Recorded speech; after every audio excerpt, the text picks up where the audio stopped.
do have a photograph at the end of this session, just before lunch, out at the front of the building. I will move straight on to Finian. So Finian did his undergraduate at Cambridge, 73 to 5. I'm sure he can correct me if I'm wrong. PhD 75 to 78, and then he joined in 82 as a colleague of Jim's and retired about a year or so ago. I remember Jim talking about Finian when I was a student, and in my final year he said, "Oh, you know, Finian, he's this brilliant young colleague. You've got to have supervisions with him." And I do remember those very well, Finian. And I mean, you will, I'm sure, say your own words about him. But he was clearly so fond of you and very proud of you. So I'm very pleased that you can give a talk today. I will actually also say that Finian has been an absolute brick helping us with a lot of the local arrangements here. His talk is there, and I will hand straight over. So it's with you, Finian. Sorry. I think I got two versions of this open at the same time.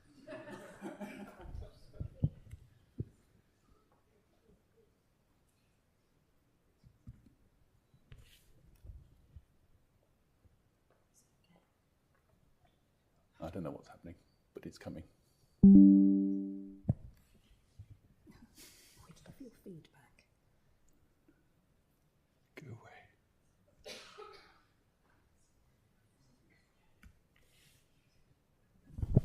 Yeah, good.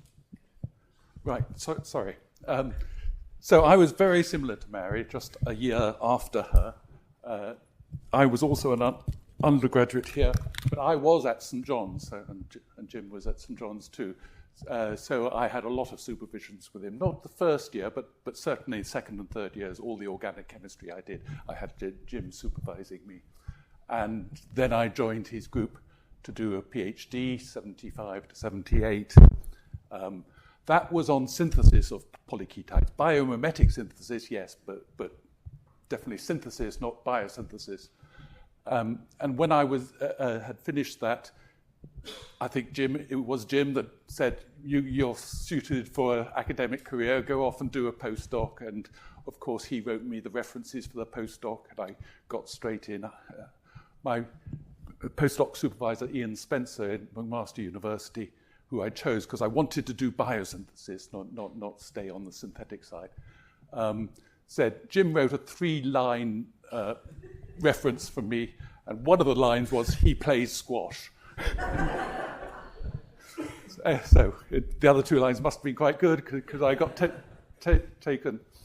And I'm sure this was Jim's advice as well. I left an application for a research fellowship at St John's as I left, and it was successful, so I had to come back after a fairly short period of postdoc to take up the research fellowship, and I rejoined Jim's group. But this time I wanted to do the biosynthesis. And it was from that period that the story that I'm going to be telling you today started and has gone on for quite a lot of time since then in Jim's group. So I'm sure some people are quite familiar with the structures that I'm going to be talking about. So tetranacin, this was a molecule isolated by ICI Pharmaceuticals, as they then were, that became AstraZeneca. And I don't know how they got onto Jim or Jim got onto them, but they agreed that we could work on the biosynthesis of tetranacin. But they wouldn't release the organism, so to work on the biosynthesis, I had to go up to Alderley Edge and work in their laboratories with the organism being grown by them. Now, it's an antibiotic, never been commercialized as far as I know, but they hoped it would be, of course, back in those days. And interestingly, there's another molecule called tetronomycin. They both have this tetronic acid group, this end, that binds a sodium ion when it's ionized. And the rest of the molecule wraps round the sodium ion, and I think its antibiotic property is just because it's transporting sodium across membranes. Interestingly, if you look at tetranomycin, much of the structure is exactly the same, but the mirror image. They're almost mirror image molecules, apart from tetranomycin is missing these two methyl groups, so it's got two less chiral centers. But otherwise, and it's got an extra carbon down there. Otherwise, they're mirror images of each other, which is unusual for an antibiotic. You think the chirality usually matters, but it doesn't in this case, because all it's there for is binding a sodium ion. This is a crystal structure that was done later. There's the sodium ion, there's the two of the tetronic acid oxygens, and then ethers at the other end of the molecule. This is the tetrahydrofuran, and this is the methoxyl group, are other ligands to the sodium, and so is the tetrahydropyran, a ligand, and a sixth ligand is a water molecule.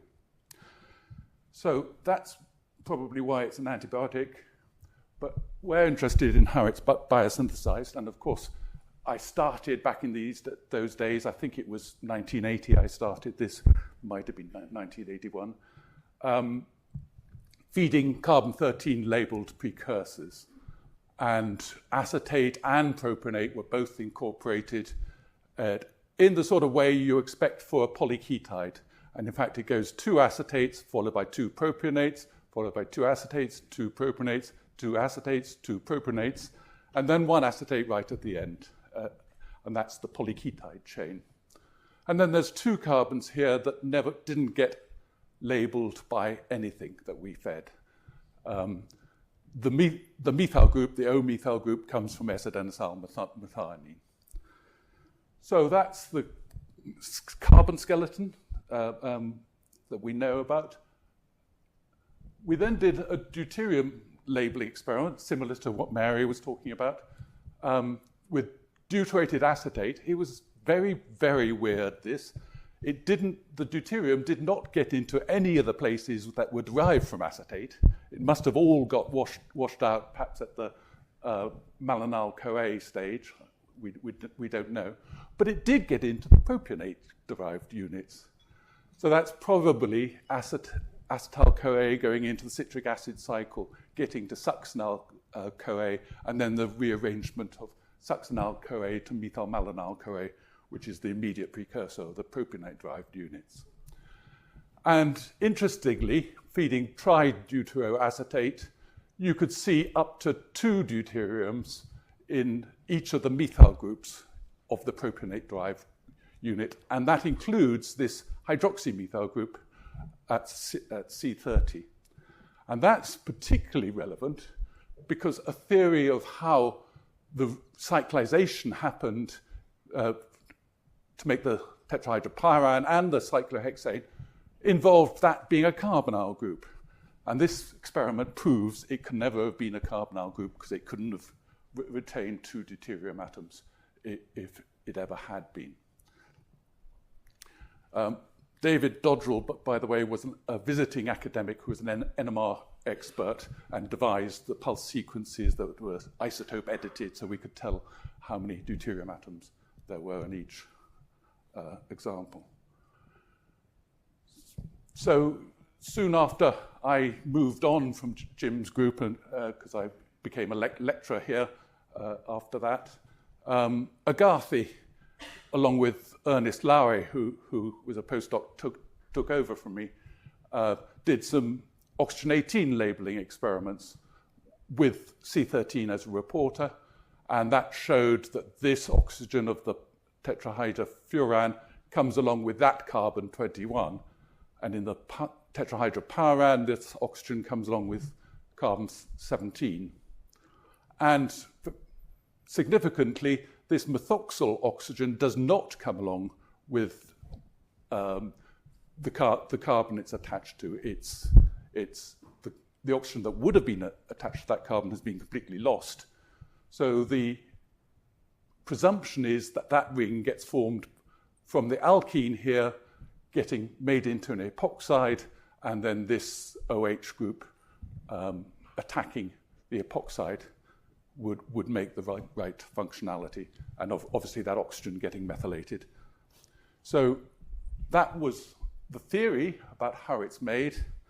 And fast forward from this mid-80s to mid-90s, Helen, our chairperson at the moment, and quite a lot of others, Catherine's here too. And by this time, Peter Ledley was collaborating with Jim on various biosynthetic projects. Made diketide, triketide, and even tetraketide putative precursors as their N-acetylcysteamine thioesters, which sort of mimics the acyl carrier protein that the intermediate would really be attached to, and fed these to the organism. And indeed, the triketide and the tetraketide, if you got the stereochemistry right, did get incorporated. Other stereoisomers were also made. So that was quite a complicated synthesis. Did you do all the synthesis, Helen, or was it? It started by Catherine, and then I picked up the baton and then did it. It wasn't straightforward. Because Steve Lay is also on these papers, and was Ian Lennon a Steve Lay person? Yeah, that's right. So this proves the theory of the alkene at this end of the molecule is correct, and it also proves that this is a processive polyketide synthase that does all the reductions, dehydrations, etc., as it goes along, rather than waiting till the end and doing it all later. But I'm not sure anyone has ever gone beyond tetraketides, certainly not in Jim's group, but I don't know anyone in the world has gone further than tetraketide precursors. So that was about all that could be done. Fast forward another 10 years. No, because Steve Lay had got interested and wanted to do the total synthesis. And he achieved that a few years later. But the key reaction is one that cyclizes this oxygen onto that carbon there. And you can draw mechanism all in one go, but it doesn't happen all in one go. It needs that electron withdrawing group so that the nucleophilic oxygen can attack that. We're using a base to deprotonate that. The nucleophilic can attack there, and you can make the enolate here. And then as second step, that enolate attacks across there to make the cyclohexane ring. So, but this is a very elegant synthesis, but it's not the biosynthesis because that was never a carbonyl group. We had already proved that.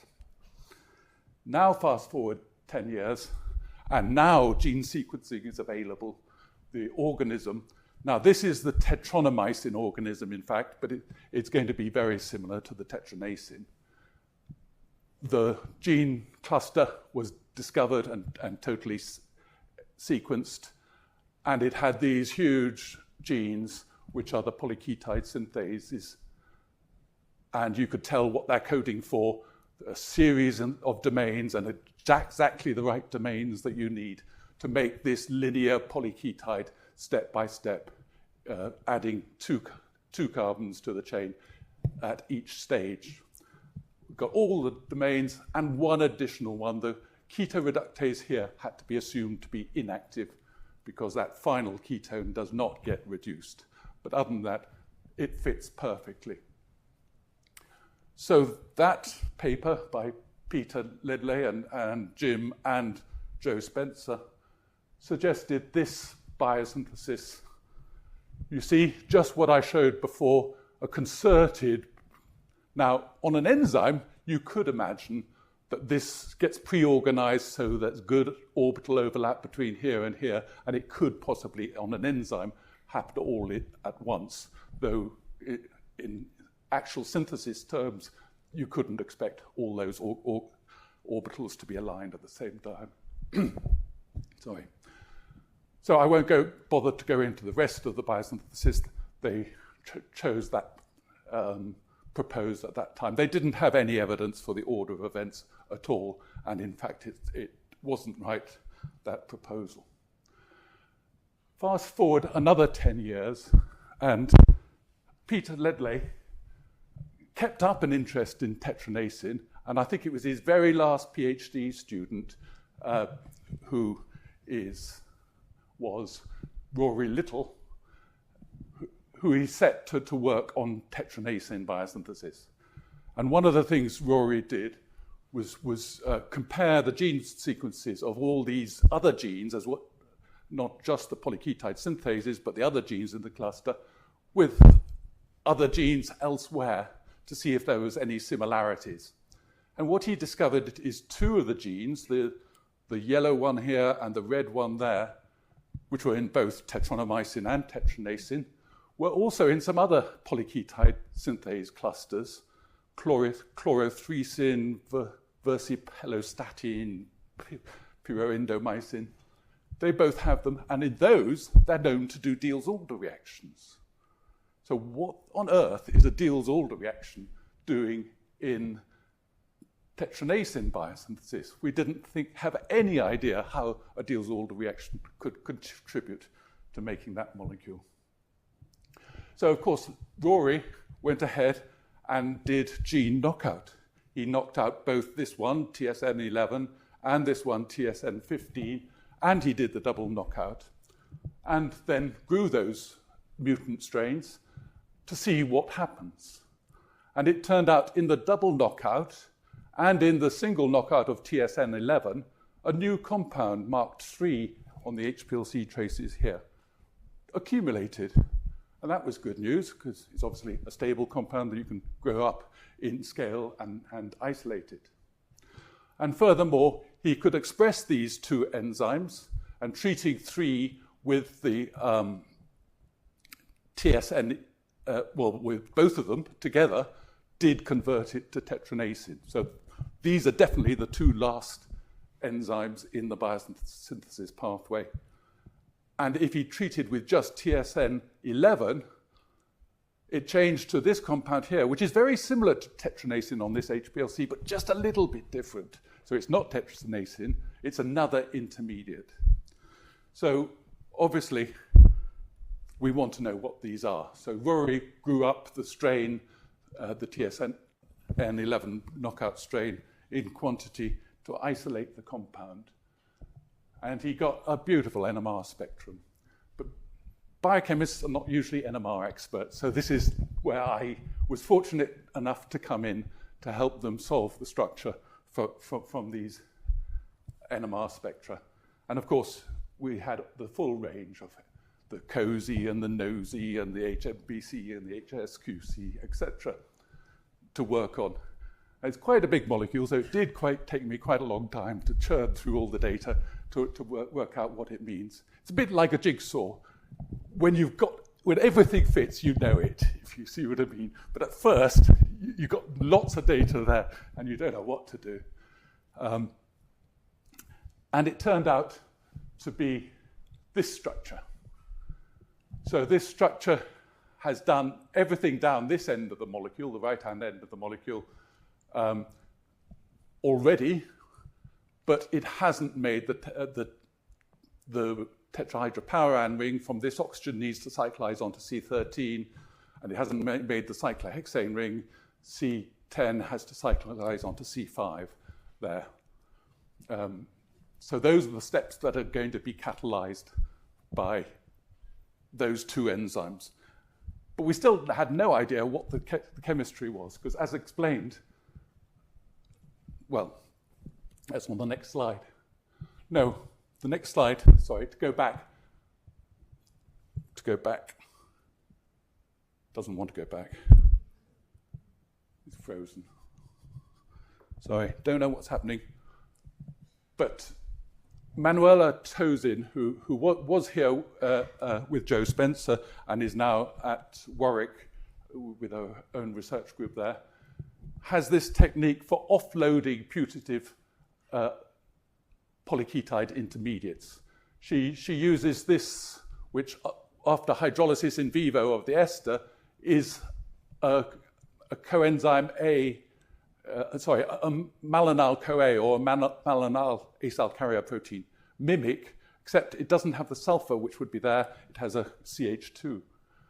This gets used as if it's malonyl-CoA, but then what's formed is no longer thioester and cannot be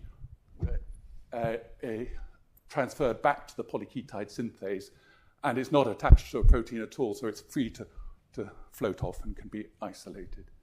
And she found a peak in her HPLC that matched this exactly by mass, accurate mass, and all the fragmentations matched this.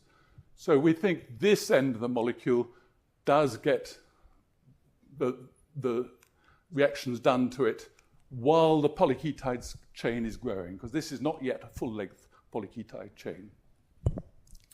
And then probably it gets offloaded. This has completely given up working. I'm not quite sure why. Sorry. Let's try again. Sorry. Yeah, I have escaped now. Set the slide show again.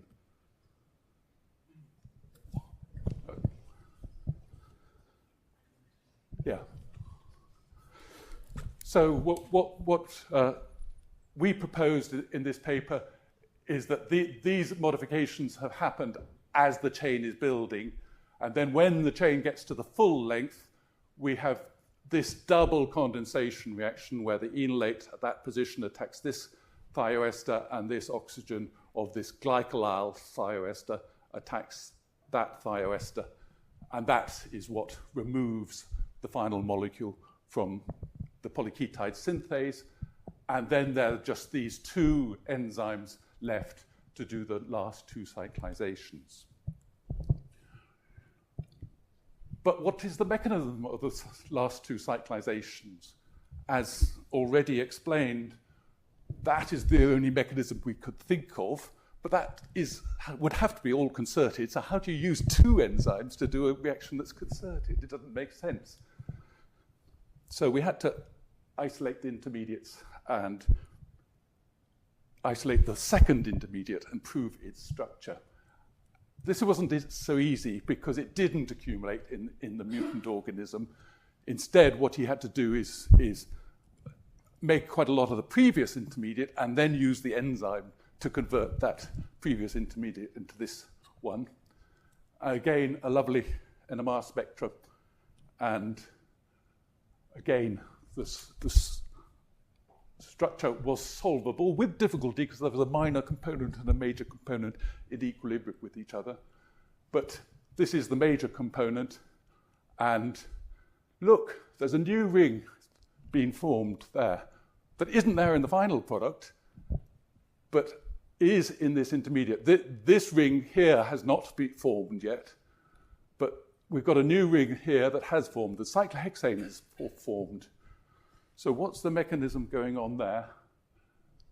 It would be a Diels-Alder reaction. And in fact, it's making an oxidecalin ring system. The other enzymes that this is homologous to make normal decalins with a Diels-Alder. This makes an oxidecalin because it's a hetero-Diels-Alder reaction with an oxygen in the ring. But otherwise, it is doing the same chemistry as the ones it's homologous to. That double bond would have to be hydrated, first by protonation, which you can draw another pericyclic reaction for, and then to get this intermediate that we got the NMR spectrum of, we have to add water. And that could be another pericyclic reaction. So it all works quite nicely. In fact, we think this is the true substrate for the next enzyme, and this step must be reversible. And Rory went on to crystallize this last enzyme, the TSN15, and here's the crystal structure solved by Peter Ledley's collaborator in Brazil, Marcio. And it's got a lovely beta barrel, 8-stranded beta barrel, and the active site is up here in the inside of the beta barrel. And it's got a couple of helices here that make up a dimerization domain to make it in a dimer. And he even got the substrate bound in the active site. Now, it's a bit strange to have the natural substrate bound in the active site, because clearly this enzyme is not in the right conformation to do the reaction, otherwise the reaction would have already happened by now. So that oxygen is the one that needs to be at the nucleophile to attack down there, and it's not in the right place. So some conformational change is necessary. But it's pretty similar to this one. So Chris Willis is in the audience, a good friend. And this is the ABYU involved in bisomycin biosynthesis. And it does that Diels-Alder between that dienophile there and this diene here.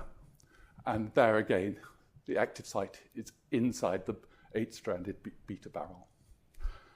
So finally, the mechanism of what's going on that we propose. This is what we got the NMR of.